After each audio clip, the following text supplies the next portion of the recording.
নমস্কাৰ অসমাদিত্যৰ ষ্টুডিঅ'ৰ পৰা মই অনুপমা আপোনালোকক জনাইছো স্বাগতম। এতিয়া চাওহক আজিৰ সন্ধিয়াৰ প্ৰথমটো বাতৰি। নৱবৰ্ষৰ প্ৰথম সপ্তাহতে শিৱসাগৰৰ বিধায়ক অখিল গগৈয়ে বিশেষভাৱে সক্ষমসকলৰ মাজত বিতৰণ কৰিলে হুইল চেয়াৰ।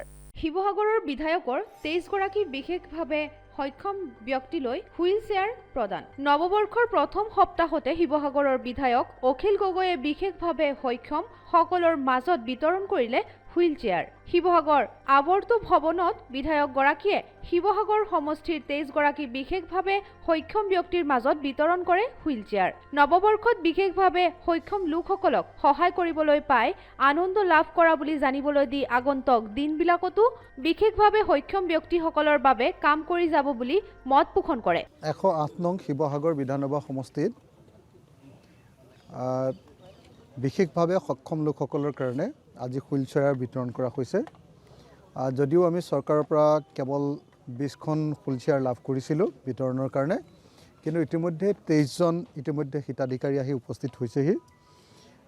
যদিও আমি 20জনকেই চিলেক্ট কৰিছিলোঁ, কিন্তু আৰু 3জন অতিৰিক্তভাৱে আহি উপস্থিত হৈছেহি। আমি আটাইকে 20জনৰ উপৰিও আৰু 3খন প্ৰয়োজন হ'লে ব্যক্তিগত পুঁজিৰ পৰা হ'লেও মুঠতে 23জন মানুহক আজি 23খন হুইল চেয়াৰ বিতৰণ কৰিবৰ কাৰণে সিদ্ধান্ত লোৱা হৈছে। আপোনালোকে সকলোৱে জানে যে দিব্যাংগসকল বা বিশেষভাৱে সক্ষমসকল তেখেতসকলৰ অসুবিধা আটাইতকৈ বেছি। গতিকে তেখেতসকলক এটা সামান্য উপহাৰ দিবলৈ পায়, হুইল চেয়াৰৰ দৰে এটা সামান্য উপহাৰ দিবলৈ পায় আজি ধন্য মানিছোঁ। আৰু ভৱিষ্যতে প্ৰত্যেকজন আমাৰ বিশেষভাৱে সক্ষম নাগৰিকৰ বিভিন্ন ধৰণে যাতে সহায় সহযোগ কৰিব পাৰোঁ তাৰ কাৰণে চেষ্টা অব্যাহত ৰাখিম। মই সকলোকে ধন্যবাদ জনাইছোঁ। শিৱসাগৰৰ পৰা সৈয়দ মুস্তাকুৰ ৰহমানৰ ৰিপৰ্ট অসমাদিত্য। এতিয়া আহিছোঁ পৰৱৰ্তী বাতৰিলৈ। অবৈধ সুৰা ব্যৱসায়ৰ বিৰুদ্ধে ধিং আবকাৰীয়ে আজি বটদ্ৰৱা কদমনিত চলাই অভিযান। অবৈধ সুৰা ব্যৱসায়ৰ বিৰুদ্ধে ধিং আবকাৰীয়ে আজি বটদ্ৰৱা কদমনিত চলাই অভিযান। পূৰ্বৰে পৰা এটি দুষ্ট চক্ৰই কদমনি বজাৰত অবৈধ সুৰাৰ ব্যৱসায় চলাই থকা খবৰৰ ভিত্তিত আজি অভিযান চলাই উদ্ধাৰ হয় প্ৰায় 25 লিটাৰ চুলাই মদৰ লগতে 20টা বিলাতী সুৰাৰ বটল। অৱশ্যে অভিযান কালত সুৰা ব্যৱসায়ীজন পলায়ন কৰিবলৈ সক্ষম হয়। উদ্ধাৰ কৰা চুলাই মদখিনি ধ্বংস কৰে আবকাৰী বিভাগৰ লোকসকলে।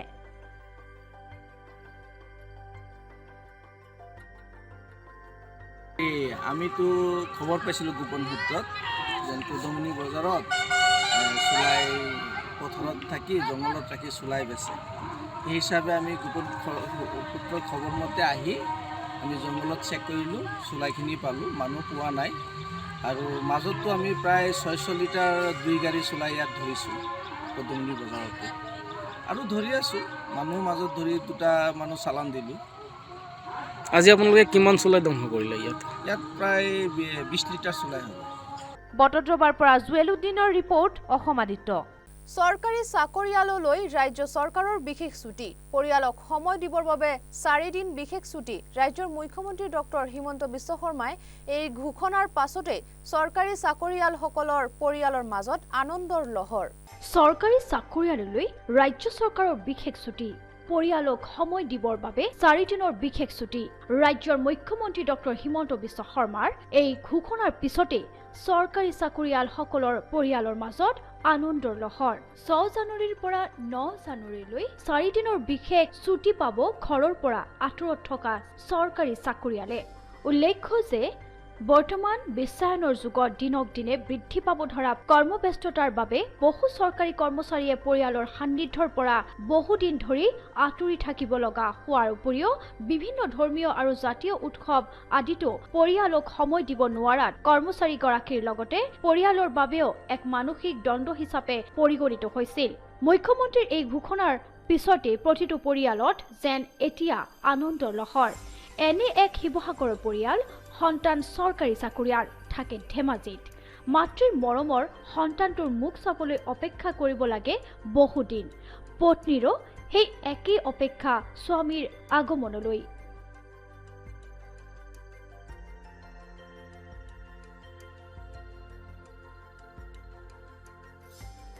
এই সমস্যাৰ পৰা মুক্তি দি পৰিয়ালটোৰ লগতে কৰ্মচাৰীগৰাকীৰ মানসিক শক্তি বৃদ্ধি কৰি তেওঁক সতেজ কৰি তোলাৰ প্ৰয়াসৰে ৰাজ্যৰ মুখ্যমন্ত্ৰীগৰাকীৰ তৎপৰতাত লোৱা এই সিদ্ধান্তক কৰ্মচাৰীসকলৰ পৰিয়ালবৰ্গই আদৰণি জনোৱাৰ লগতে ধন্যবাদ জ্ঞাপন কৰিছে মুখ্যমন্ত্ৰী ডক্টৰ হিমন্ত বিশ্ব শৰ্মাক।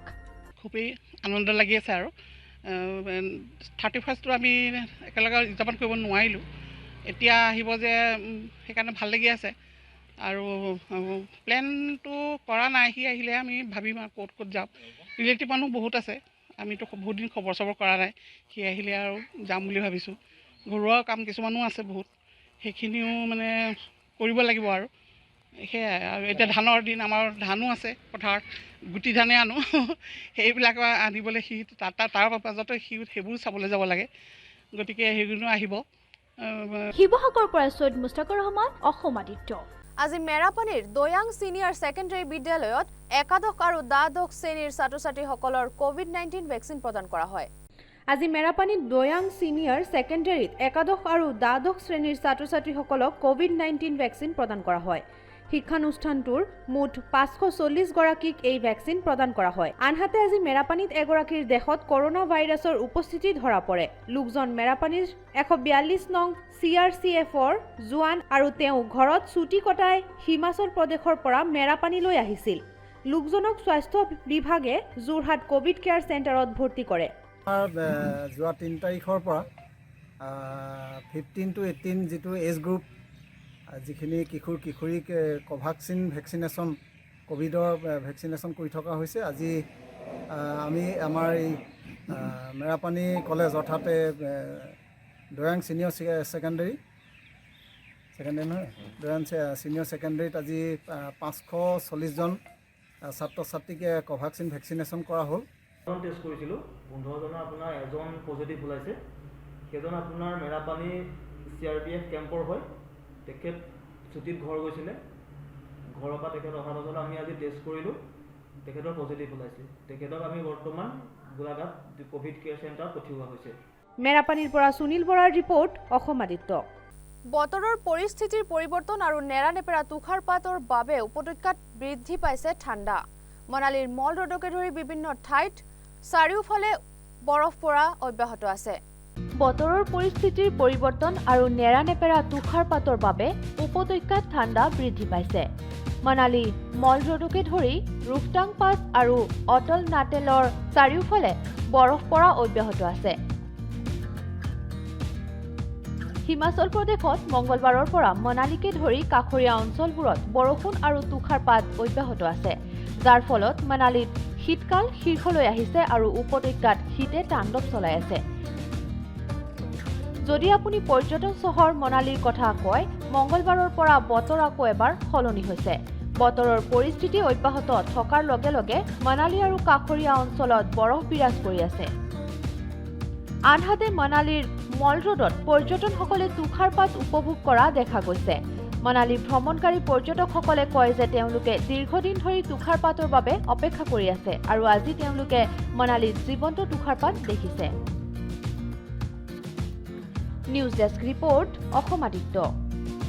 শিৱসাগৰত অসম সাহিত্য সভাৰ প্ৰাক্তন সভাপতি প্ৰসিদ্ধ কথা সাহিত্যক পদ্মশ্ৰী ইমৰান শ্বাহৰ বাসগৃহত আজি ইমৰান শ্বাহ ৰচনাৱলীৰ দ্বিতীয় খণ্ডৰ উন্মোচন কৰা হয়। শিৱসাগৰত অসম সাহিত্য সভাৰ প্ৰাক্তন সভাপতি প্ৰসিদ্ধ কথা সাহিত্যক পদ্মশ্ৰী ইমৰান শ্বাহৰ বাসগৃহত আজি ইমৰান শ্বাহ ৰচনাৱলীৰ দ্বিতীয় খণ্ডৰ উন্মোচন কৰা হয়।